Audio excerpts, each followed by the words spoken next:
دا نومبر په 8 نیټه شهید کړی شوی د ملکنډ ډیویژن خاکوټ سیمې اوسیدونکي سماجي کارکون محمد زاده اګروال ورور او سیمه ییز مشرانو په مردان پریس کلب کې خبري غونډې ته وویل چې صوبایي حکومت د ارواښاد محمد زاده اګروال کورنۍ سره کړې معاهده تر دې دمه نه ده پوره کړې او دا چې اصل ملزمان نه دي ګرفتار کړي شوي. دا شهید محمد زاده اګروال ورور په دې موقع خیبر نیوز ته صدارنګ ووی. دا سی ډي ار نه چې کوم کنفور شوی ده چې یاره دا یو موټرسایکل چلو دی یو ډس کړی دوی چې چا په امام باندې دا کار کړی د هغې نوم یې هم اخیستی دی. کم ملزمان چې ګرفتار شوي دي هغوی د چا باندې چې ګوته ږدلې ده اوسه پورې نه دی ګرفتار شوي. موږ خو مطالبه دا کوو د اعلی چارواکو نه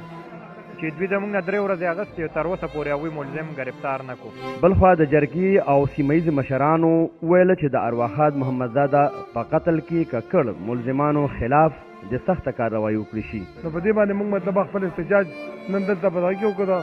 مردان کې وکړو او د هغې نه پس به چې کوم دی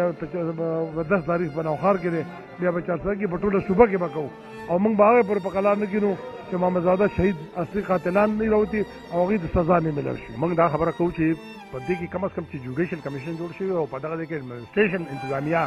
چې کومه د محمد زاده شهید پر قتل کې ملوث ده په هغې کې چې کوم مین سړی دی وهاب